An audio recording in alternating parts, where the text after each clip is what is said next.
Pittsburgh Steelers fans, welcome to the Behind the Steel Curtain family of podcasts. That waving, smiling gentleman over there is Tony Defeo. This goofy bum here is Bryan Anthony Davis, and we are from BehindTheSteelCurtain.com.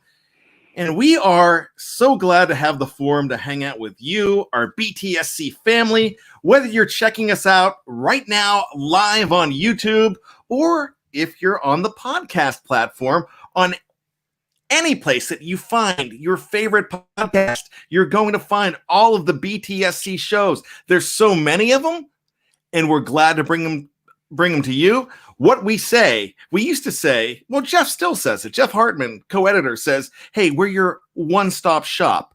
But I've changed that, Tony. We are now your non-stop shop for Pittsburgh Steelers news, commentary, film study, chicanery, which you and I like to do. Any of that, that's where you get it. BehindTheSteelCurtain.com. So make sure you check it out. And remember, if you're driving, you don't want to look at these two guys, especially Tony, because Tony is so dashing that he's going to mess up your commute. And then you're no longer going to have that safe driver discount because you might get in a fender bender. You don't want that. And then me, I might just scare you while you're driving. So that could be bad as well. So what are we going to talk about today? We're going to talk about the Steelers and the impromptu bye. And that's on everybody's mind and what it's going to do for the rest of the season. But first, before we do that, let me introduce Tony Defeo. Tony, what is going on? I am doing well. I'm well rested after the bye. I feel good. I feel rejuvenated. I'm ready to go. The whole weekend, I felt like I was sick, and I was worried about, of course, what everybody else would worry about nowadays, being sick. And it turns out I was just dehydrated. I didn't drink any water, and I had to drink a whole gallon of water yesterday to feel better. Now I feel back to normal. I see. Have you had a COVID test yet? Have you ever had one of those? No. I haven't been sick since this all started. I felt perfectly fine, but yesterday and Saturday, when I was doing the show on Saturday, I felt like I had the flu, and I was like starting to worry about it. And you're like, here we go. Right. Everybody has it now. So I had a gallon of water in my fridge, and I just drank it like between 6:30 and 10 yesterday. I drank the whole thing, and that's what my problem was, water.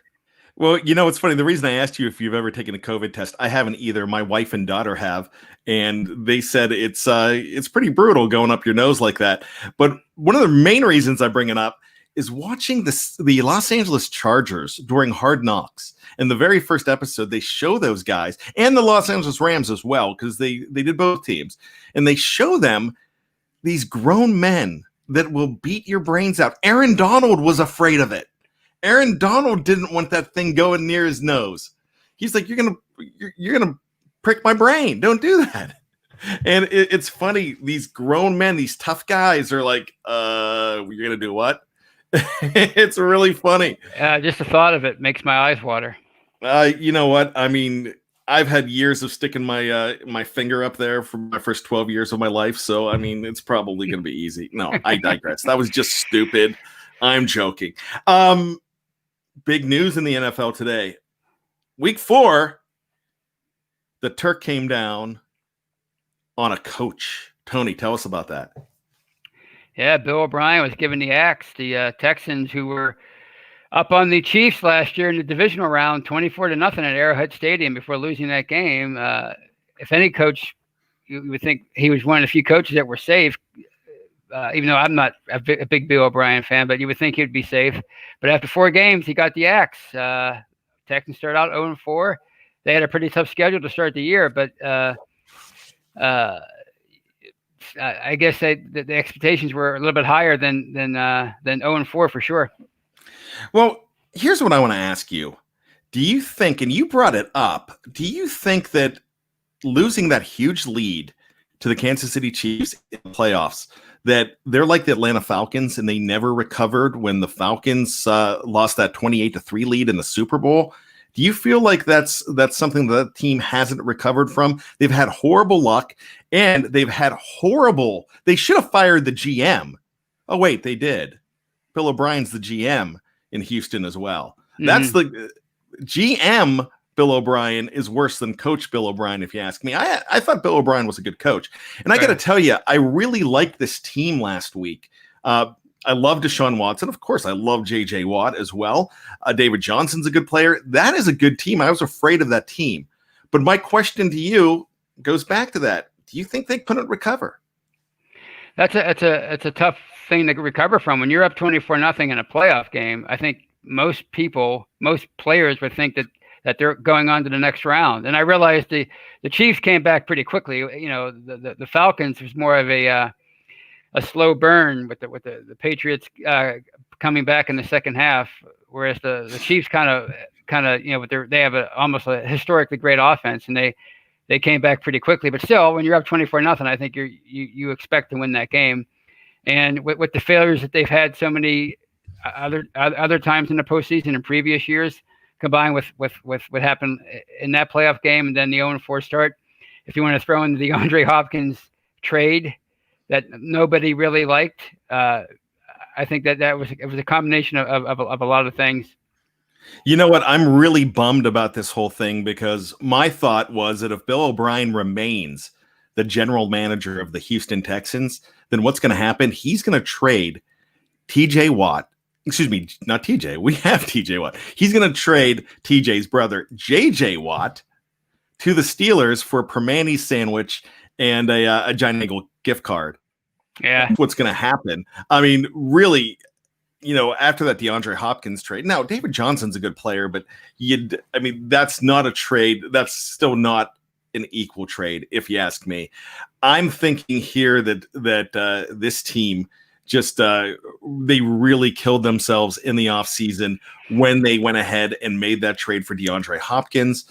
I'm thinking that they never recovered from that as well. It's one of those things that when you trade a great player like Hopkins just because the coach / GM is not getting along with them and don't think that they could deal with each other, and it's a superstar like DeAndre Hopkins, then what kind of message are you sending to that team?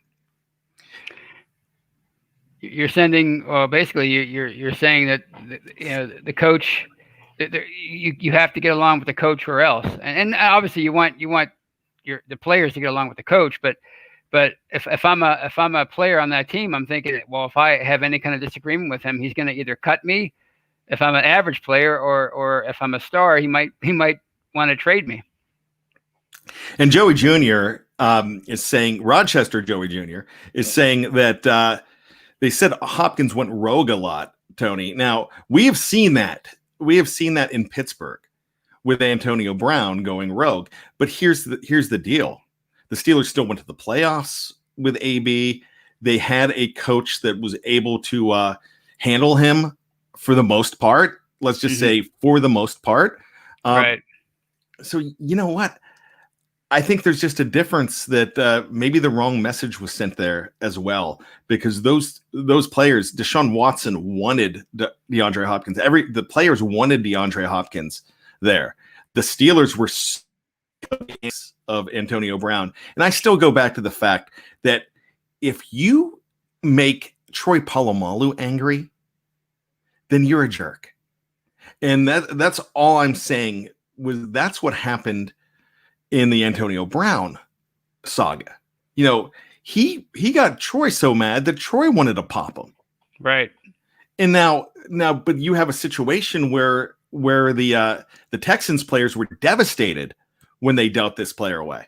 Yeah, Go ahead. I didn't hear any of those kind of stories about Hopkins until after he left Houston. When you say going rogue, what does that mean?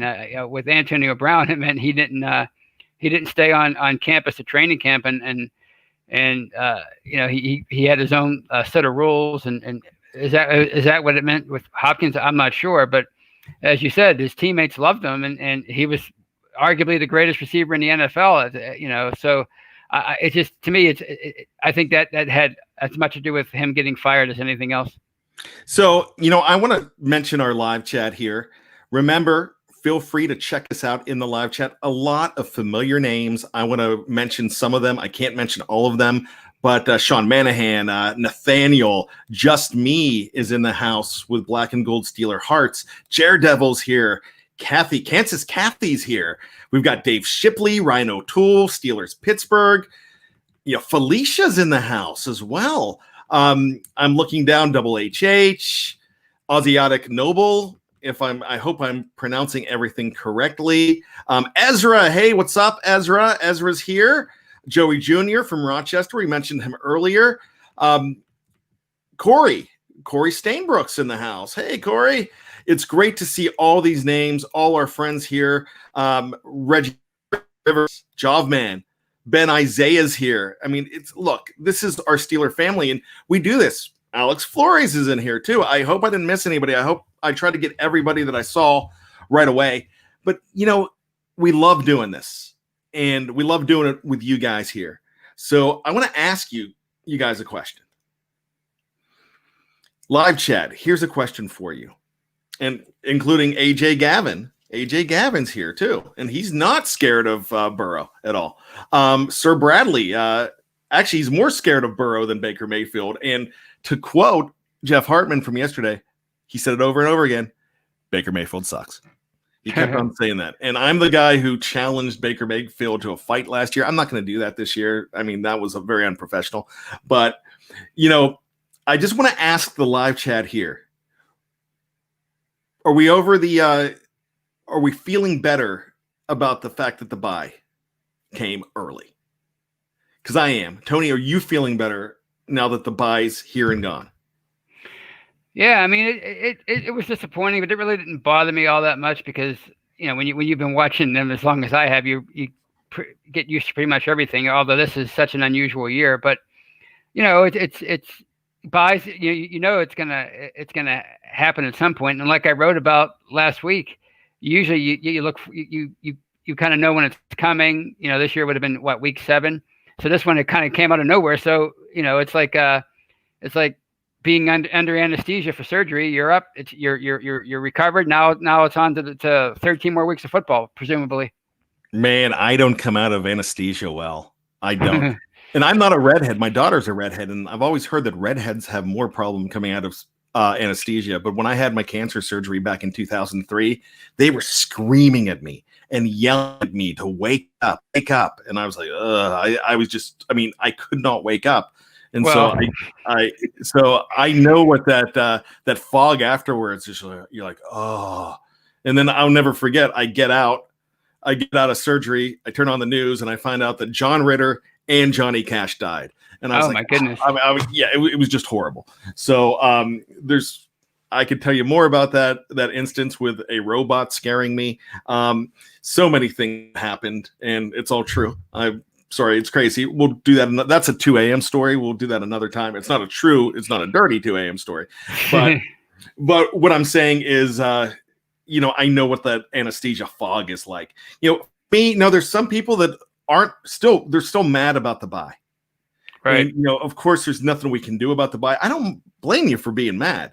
Your feelings count because some people said, no, we don't feel better about the bye coming early because the Steelers are going to end up playing 4 home games in a row. Then there's a lot of stuff on the road. There's going to be 7 road games after that. So there's going to be a lot of road games.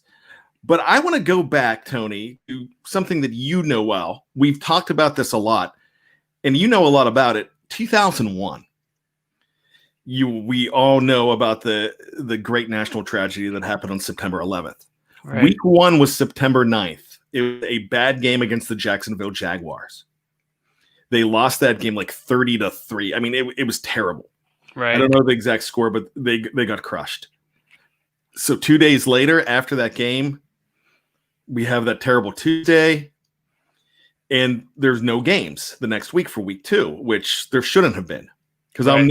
I'll never forget one of Dan Rooney and Art Rooney's greatest regrets were that they played after Kennedy got assassinated. They played that weekend in 1963. Right. And so this was something that, the nation did have to take a break. For the Steelers, it was weird because how many teams did they have that year, Tony? 31. 31 teams. we were 1 year away, 1 year removed from Bill O'Brien's future employer, the Houston Texans, coming into the league. So what happened? They had to have a bye every week? Yeah, every team had to be on a bye. It's like what they kind of do with baseball now, where for a while there was always an interleague series every week, or every going on all the time. So that's kind of how football was at that point. Had to be a team had to go on a bye each and every week, and the Steelers' bye was early that year. Yeah, so it was week 3. So by the time they played again, it was 21 day. It was a 21-day rest. And then they had. Go ahead, Tony. Well, yeah, there was it was such a long stretch that the Saints and the Steelers, Cower and who I forget who to. I don't know if it was. I don't think it was. I think it was Hazlitt. Hazlitt, yeah, they wanted to have a scrimmage, and the players objected. They said we're not scrimmaging. They wanted to have a scrimmage in that little 3-week period off. That's how long the Steelers were off back then. I never knew that, Tony. Yeah. I just learned something. And they were buddies because Hazlitt coached under Cower. So right. that's really interesting. So what happened there? So they had 21 days off. They came back. They finally played in week 4. They beat up on the Buffalo Bills, but they had 15 regular season games in a row. And they went 13-2 in that time because they lost week 1. They go 13-2. They get the first round bye. So they're playing the Ravens.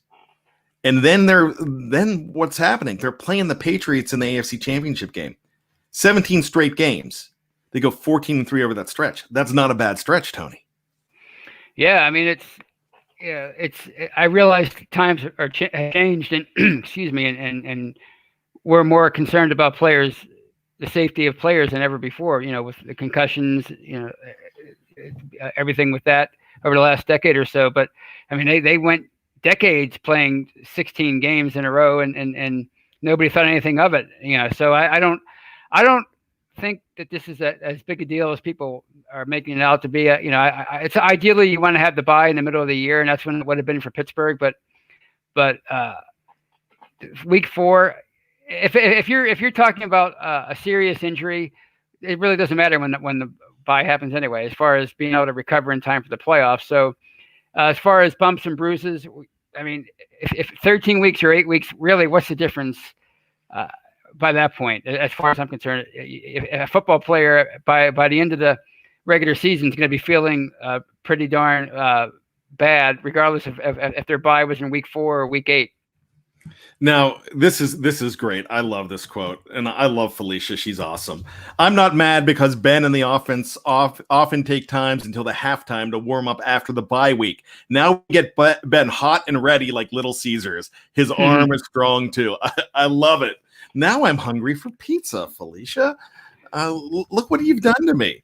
I like where head is at. Yes, so that's great. That's excellent. But here's the number one question. It's the makeup of the team. It's the makeup of the black and gold. And it's the makeup of the coaching staff. Do you think that Mike Tomlin, and you'll throw Mike Tomlin aside, do you think guys like Ben Roethlisberger and Cam Heyward, those two, I'm going to bring up those two because those are your main leaders on this team, your main leaders as far as the players go? I would say if you're saying who are the two locker room guys, you're going to say those two guys, right? Right. Do you think they're going to let this become an issue? They're not going to let this alter 2020, are they, Tony? No. I mean, they didn't let last year with the loss of Ben Roethlisberger. They didn't let that become an excuse. They still tried to do everything they could to make the playoffs as a locker room and as an organization with the trade for making Fitzpatrick. So they're not going to. They might complain. They might not have liked the fact that their bye came early and they couldn't. They didn't have time to make vacation plans like they normally would. But they're not going to use that as an excuse. What did Tomlin say last week? We do not care. I think people are already making T-shirts, so I think that's going to be the mindset moving forward. Yeah. And you know what? I'm not trying to correct you. They couldn't go on vacation anyways because of COVID, because they have to test every single day. Right. So the one person that it affects the most is a guy like it's really a guy like Eric Ebron, who his son's birthday was supposed to be that weekend, and now he's going to be in Tennessee that weekend. Mm-hmm. So he can't be home for a birthday party for his son. And I empathize with him because you make those plans on the off week, and I understand that.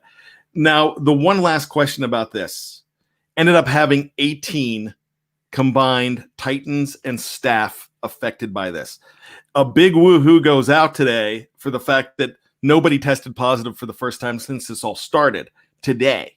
So that's great news here.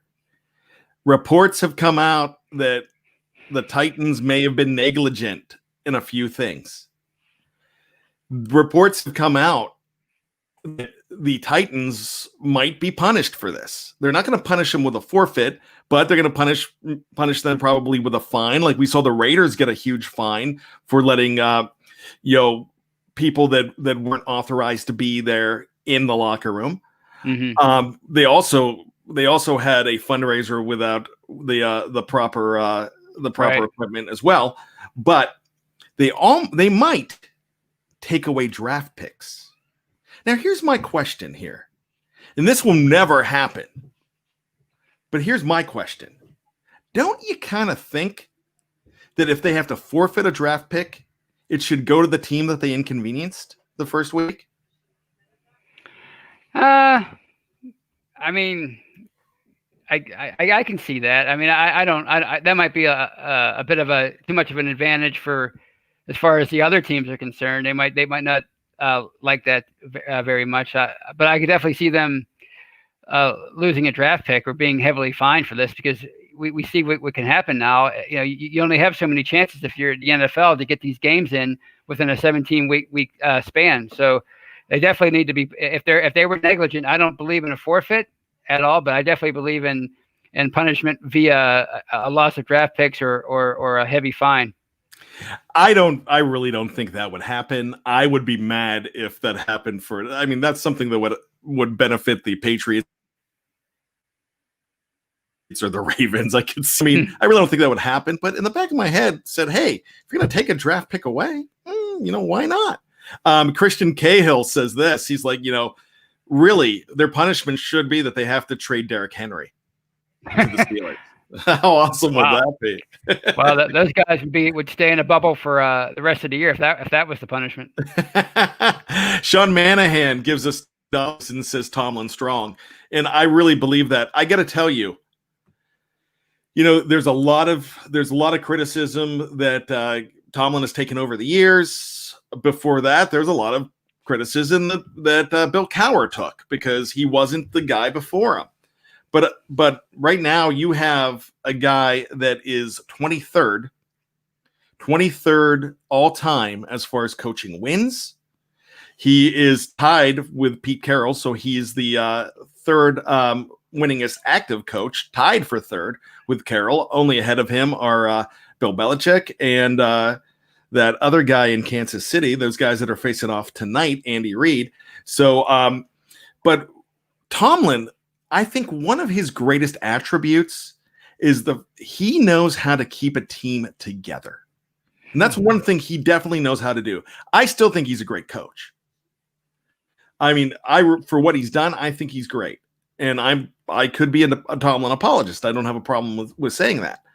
But the thing about it is we've seen it in week one when you were wondering what they were going to do about social justice, how he kept them together.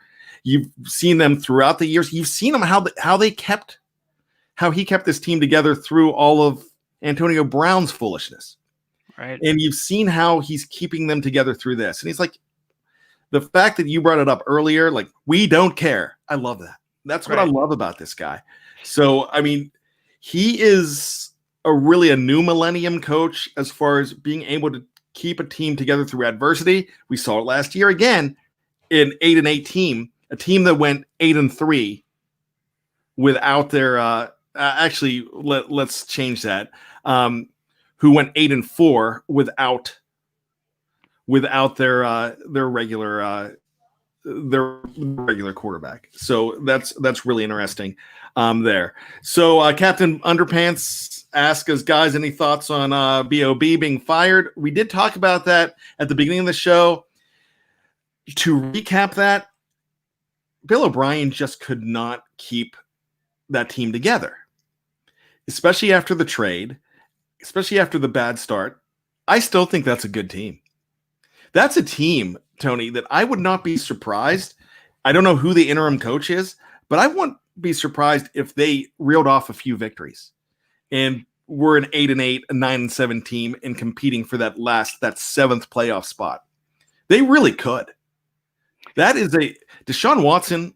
If he had players around him, I said this last week before the game, I would take him over Lamar Jackson. I think Deshaun Watson is a better quarterback than Lamar Jackson. Lamar's electric, but right. Deshaun can do stuff with his legs, but Deshaun is a better passer, and I love what he does. Yeah, I think the Steelers are kind of lucky that they caught the Texans when they did. As we talked about earlier, it's a little shocking that O'Brien was fired, considering the Texans' success in recent years. And you would think a guy that's been to the playoffs that many times, yeah, he hasn't had much success, but you would think they would have given him the entire year to figure that out. But I think, like you said, I think they're gonna come back and at least make a decent run by the end of the year. So to repeat, I'm glad Pittsburgh faced them right when they were in the middle of their funk. Absolutely. Ronan says the team quit on him. You could possibly say that some players did. I don't think Deshaun did. I'm really high on Deshaun Watson. I really am.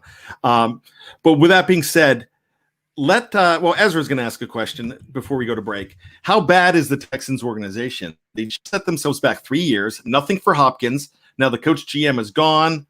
Damn, it feels good to be a Steeler.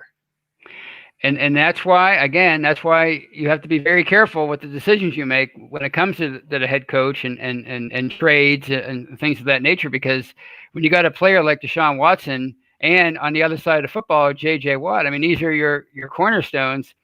And I realize Watt's getting a little bit up there in age, but these are your cornerstones, and now they're gonna have to deal with a whole new regime moving forward. So, be careful when you say fire this one or trade that one. Well, let's go ahead and take a break, Tony. I think we've established a lot here. I think we've established mostly that the Steelers will not let this bye week affect them, and I'm pretty excited about that going forward. And we've established the entire just like Ronan said, that B.O.B. had his team quit on him, and that's what happened in Houston. But I'm going to say this. Don't expect this to be the end for the Houston Texans this season. I think some interesting things are going to come out of there. I really do. We saw remember Cleveland when they fired their coach and they brought in Greg Williams. Yeah. And they ended up having a pretty good season after that. So interesting stuff. So let's take a break. If you're on YouTube, just stick here. Just take a drink break. And if you are listening to us on any of your podcast platforms, just come back, download number 2, and we'll see you right after that on the Steelers Hangover. Welcome back to the Behind the Steel Curtain family of podcasts. My name is Bryan Anthony Davis. Tony Defeo is alongside me, and we are talking Pittsburgh Steelers on the Steelers Hangover. Yes, no game whatsoever yesterday because of COVID-19 on the Tennessee Titans. 18 players and staff in all. You saw it. Also interesting news over the weekend with the New England Patriots having the first star player, the first big star player to go down with COVID-19, and it being Cam Newton. So franchise quarterback went down. They are playing tonight, and this is the first time in nearly 20 years that the New England Patriots are more than double-digit underdogs. So what do you think about that, Tony? That's I think as far as the fact that they're playing tonight is encouraging from what we talked about in the first half of the show with what the NFL is going to have to do if there are any what their plans are as far as any more COVID cases, because this just came out on Saturday, and as I said last week with the Titans, it's all about testing. So apparently no other Patriots tested positive, so they were able to play on a Monday instead of a Sunday. So I think that's encouraging moving forward, because when I first saw that, I thought, well, they're gonna cancel that game too. So I think the thing with the Titans is they just had too many players test positive, and they just could not play that game under in good conscience. Tuesday, Wednesday, Thursday, Friday, Saturday, 5 days, Sunday, 6 days in a row, they had positive tests. Today is the first day they did not have a positive test. With the fact they would have played this game if the test stopped, right? But they didn't.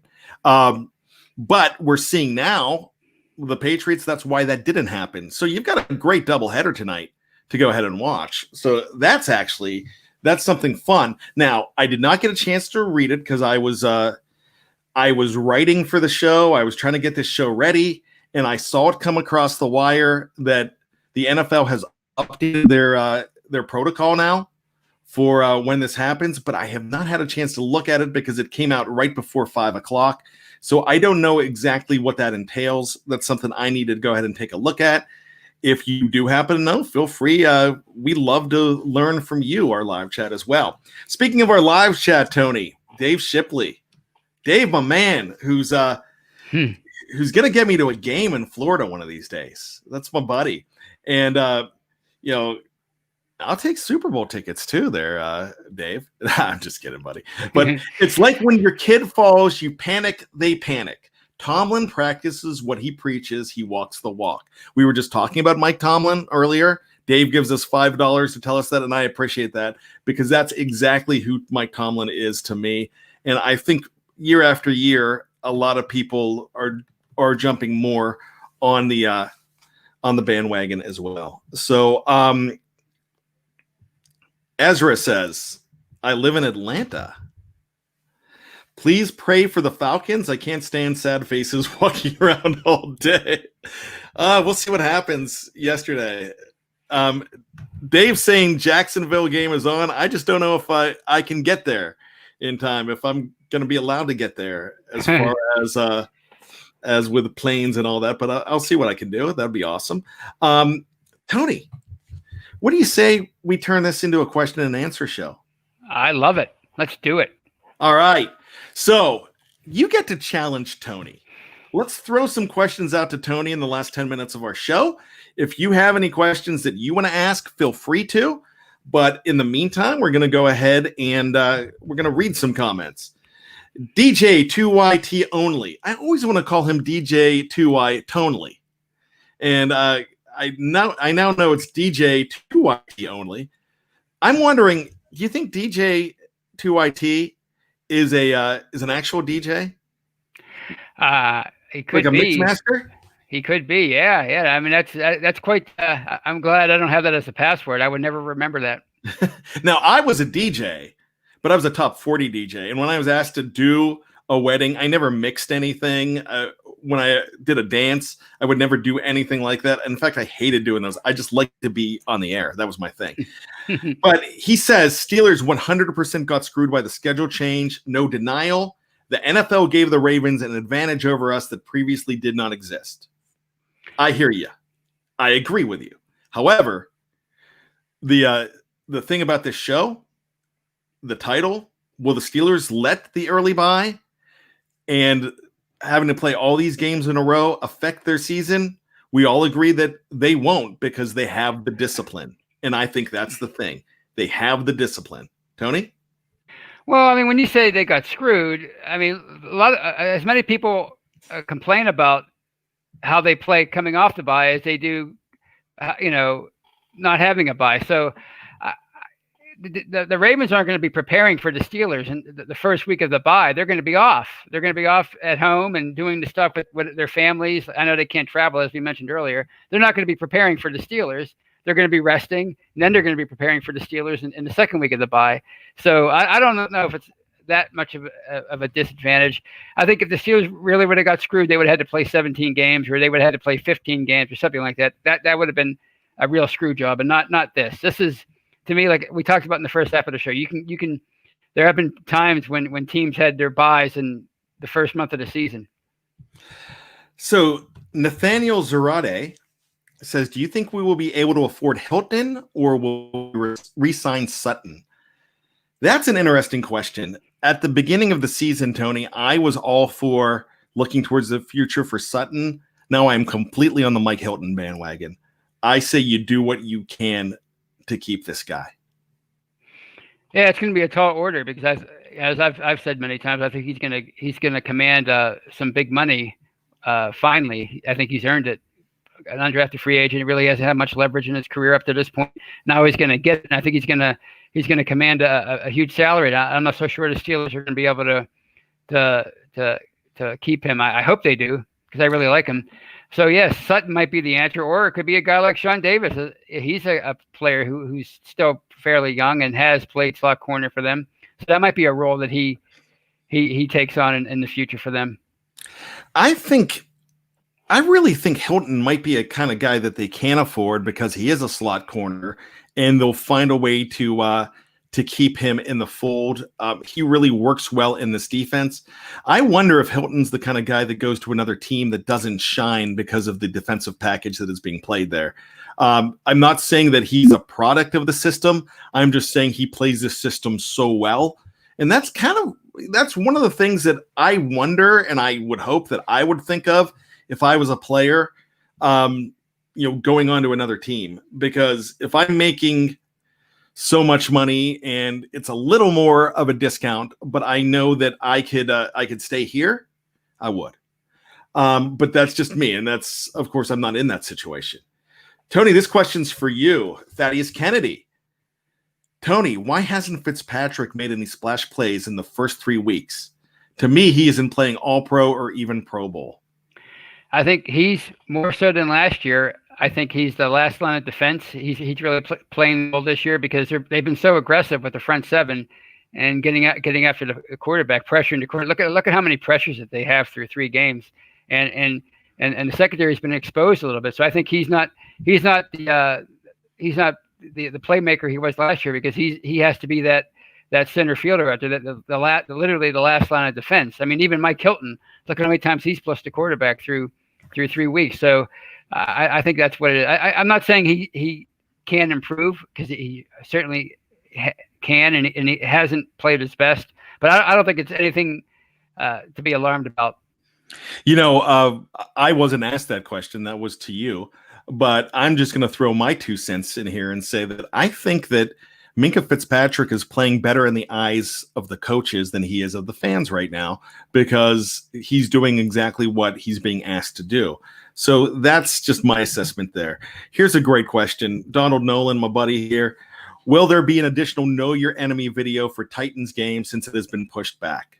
I have the answer for that. Since I am the podcast producer, I'm the one who makes those decisions. Absolutely. Especially if you saw those guys. If you saw Hawk and Lockdown from Tennessee Titans Weekly, did you see that show, Tony? I watch that show every week. That's my favorite show. I love that show. You really do? Oh yeah, I watch that show every week. Those guys are great. Yeah, they were fantastic. So that's Michael Beck and Jeffrey Benedict who do an awesome job on that show, and I believe I'm actually probably going to be filling in for Jeffrey this week for the Eagles game, but. This is a show that I used to write the article, Know Your Enemy. And what I decided to do when we were looking for ideas for shows was like, well, let's try to do Know Your Enemy and bring somebody on. And we've had we had Seth Payne that used to play for Jacksonville and the Texans. We had 2 guys named Joe for Denver and the first Joe, the Joe from the New York Giants. This guy is currently an NFL long snapper candidate. He's a free agent. Mm-hmm. He played at I can't remember what college he played for, but he played in the NCAA, and he knew his New York Giants stuff. So it's great to have these guys on. But there's no way that I'm going to let these guys go without another show because they're that good. And I had a chance to jump on after the show to thank them for coming on like I like to do with all of our guests. And these guys were so fun. I love talking to them. They talked about coming up here. I believe Hawk was talking about coming up here for the Steelers game when the Tennessee Titans played on Thursday Night Football, the Color Rush game when the it went all Pittsburgh's way that game. But they're like, hey, we'll come down anytime. If you want us to talk about anybody in the AFC South, we will. I'm thinking, well, we'll think about that if we can't get anybody good for Jacksonville. Next thing you know, we're playing Tennessee again, and the first thing we all joked about, you probably saw it, Jeffrey was joking about it. Well, at least we get to talk to the Tennessee Weekly guys again. That's right. Yeah, that was a great show. If you haven't seen that show, go download it. It's really good. It's free to download. That's good stuff. Captain Underpants, does this team right now have the tools for a Super Bowl win? Tony, I'm going to say that simply, yeah. I think they do have the tools. They have all the tools for the win. I think they assembled this team to be ready for a Super Bowl win. Is it going to be tough getting there? Yeah, it's never easy getting there. Is it going to be tough winning it? Yeah, because the team on the other side is equally as good. Right. You've got guys, you've got a team on the other side that I think is completely dangerous, and that's the Seattle Seahawks. I think right now they might be the favorites to win the Super Bowl. And can you imagine a Seahawks-Chiefs Super Bowl? Phenomenal. A Ravens-Seahawks Super Bowl? Tremendous. A Steelers-Seahawks Super Bowl? Excellent. Yeah, I'd take it. I mean, those are possibilities, and might not be the Seahawks. It might be someone else jumping in. There's another team on this side that's saying, hey, wait, no one circles the wagons like the Buffalo Bills. They're very impressive. They look very impressive, yeah. Yeah, but I hate them now. I hate them because I like to call their fans the Bills Mafia. I now, they're famous for Buffalo wings. I call them Buffalo Wangs now because those fans, when they came to Heinz Field last year, a lot of them were jerks. So that's just me. Tate Boys. Hey, Tate Boys. Tate Boys asks, has Myles Garrett passed TJ as the best pass rusher in the AFC? Myles Garrett is damn good. Whatever you think about his attitude, that what he committed last year on November 14th, he's really good. I'm not ready to say that he has passed TJ yet. I am ready to say, though, that it's Myles Garrett and TJ Watt in a race for Defensive Player of the Year right now, especially when Nick Bosa went down. Right. Yeah, I did a piece before I came on the air, and I examined some of the stats of the Steelers' famous linebackers from the last 20 years, Lloyd, Porter, and Harris, and those kind of guys. And the pace that Watt is on right now is incredible. I mean, he's on. If he keeps going like this, he's going to have 120 sacks over the next 10 years. So I think I don't know what Myles Garrett's stats are, but TJ Watt, he's playing so well right now. Like we're almost taking it for granted. So I don't know who would put number one and number two, but I'm just glad TJ Watt's on the Pittsburgh Steelers. Sean Manahan wants us to get Jaws this week for Philly. I don't think we're getting Jaws. That would be awesome, though. I would come. I love Jaworski. I would come on the air. I'm always afraid to come on with players and famous type people. I'd be on there. I love Jaws. I don't understand that because Tony, you're so good at this, and it's really funny because when we're talking to these guys off the air, they're just dudes. That's all they are, and they are so respectful of us as well. Mm-hmm. And it's really interesting. I believe Zach Banner when he said it, he was like, "Yeah, I'll go to Vegas with you guys. Oh, you got to wear that shirt." Right. Yeah. Well, I think that's. I'm kind of getting past all that now. I'm more of a seasoned veteran with this stuff. There you go. Is signing Juju worth it next season? Asks Alex Flores. And what's up with this Sam Darnold rumors?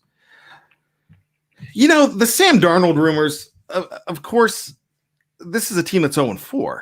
So this is a team that's in the Trevor Lawrence sweepstakes, and they might be thinking we saw it with the Josh Rosen situation. Just a year later, they had an opportunity to get Kyler Murray, and they decided, all right, we're going to go with Kyler Murray over Josh Rosen, even though we picked him 10th overall last year. We're going to go ahead and just make that change. So that's what everybody's thinking. This is not what the Jets are saying, but everybody's saying this now. And when Juju was asked, yeah, you go and get a guy like Sam Darnold. And we just talked about Zach Banner. Do you realize what Zach Banner was saying about Sam Darnold, how great he was to play with? Mm-hmm. I think we were talking about Deshaun Watson earlier. If he had better tools around him, look out. Man, if Sam Darnold had better tools around him, I think he'd be just as good. I'd love to see him come into Pittsburgh via trade. I just don't think it's going to happen. I think he would command a little bit more than Rosen as well. So there you go. What do you think, Tony? Yeah, I read that quote and I listened to it from Juju, and I didn't really think a whole heck of a lot of it. I just think he was just trying to prop up his former college teammate.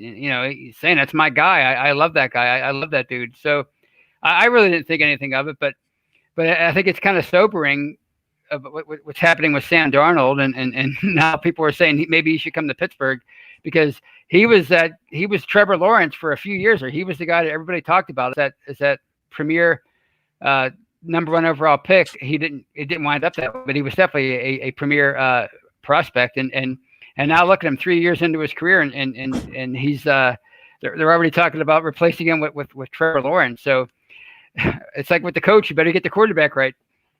Well, here's the one thing that I am thrilled of, because I was worried about this. I was actually rooting for Minnesota to lose to the Texans yesterday, because I don't want to see the Texans get the number 1 overall draft pick, because I'm afraid Bill O'Brien, who is no longer the general manager there, but I'm afraid that Bill O'Brien would have traded him to the Patriots. Oh gosh. And I could see that happen. Yeah, former ties. Yeah.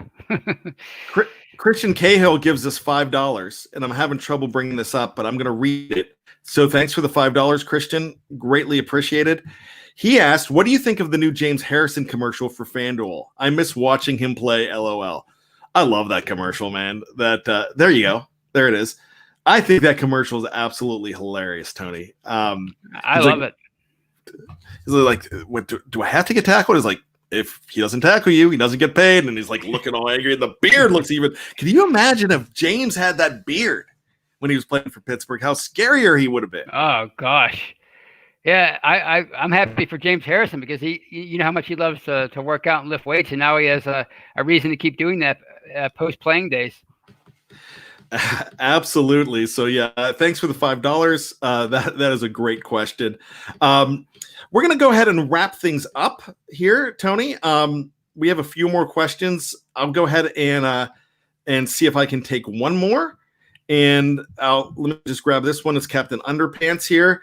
Bad, can you think of a player from the last 20 years who has been as consistent as TJ? Consistency from the last 20 years. I'm sure on defense. Go ahead, Tony. I thought you meant overall. It's Antonio Brown. I mean, that's where TJ Watt's headed. He's headed into that stratosphere of, he's so good that we just like, oh yeah, let's talk about these other players. It's so boring talking about how awesome TJ Watt is. That's really, and that's the compliment. That's just how good he has been since day one. I mean, he's been that way since week 1. We're getting some Troys. We're getting some Farriers. I like that. I like those answers as well. Greg Lloyd is one that Sean Manahan says. Dave Shipley says Farrier. Ezra says Troy. Thaddeus says Troy. Ezra says Pouncey before last year. Really interesting. And you just got yelled at too. From Captain Underpants to please don't put TJ in that crazy bubble. Laugh out loud. 5 years ago, we wouldn't have been saying. Actually, 2 years ago, we weren't saying that about Antonio Brown. We all loved him. It can turn on a dime. I don't think it will for TJ Watt, but it can turn on a dime. We loved him. We loved him anyways. Right. Even after that happened, we didn't want to lose him. We don't want to lose the production. We were just finding out about the craziness as well. Just Me says, thanks, guys. Been listening while working on a few spreadsheets. Great background chat. I appreciate it. Thank you. And if you want help with your spreadsheets, Tony's great with numbers, isn't he? Well, as long as they don't go into 3 digits, I'm good. All right. Hey, family, thank you so much. BTSC, we love you. You are the absolute best. You're the reason we do this. It's so much fun. Tony, thanks so much for being on the show today. As always, I enjoy doing this with you. We are going to be back next week. Make sure you check us out tonight on the audio-only platform. We've got a great game in the Steelers Retro Show that we're going to go back in time to. Tony, tell us about it. It's the Steelers and the Eagles, right? From 2004. Yep. The second straight. Remember Hines? Fly the Hines board. He's making fun of T.O. Hines makes fun of T.O. You'll love it. It's great. That's when the T.O. and Eagles divorce first started. Many divorces for that guy, so you'll love that game. It's called Fly Steelers Fly, so check that out wherever you get your podcast. Dave Shipley says, Tony for president? I am voting for Tony Defeo for president. So wow. That's it, and I appreciate that. I just saw a Twilight Zone episode had something to do with that, so I'll take it. All right. So Ezra is saying Edmonds gets a pick this week. I love it. Hopefully, last week when we did this show, we were talking all about the Titans. We never thought that this would happen, that there would be a bye week in week 4, but it's 2020, and that's what we're facing with. So hopefully next week we are talking about not only a Steelers win over the Philadelphia Eagles, but just a Steelers game over the Philadelphia Eagles as well. Absolutely. But COVID did it to us this week, and the Tennessee Titans did it as well. But Tony, you know this. Just when you think you've got all the answers, we keep changing the questions. Later, Steeler Nation. We love you. Be safe.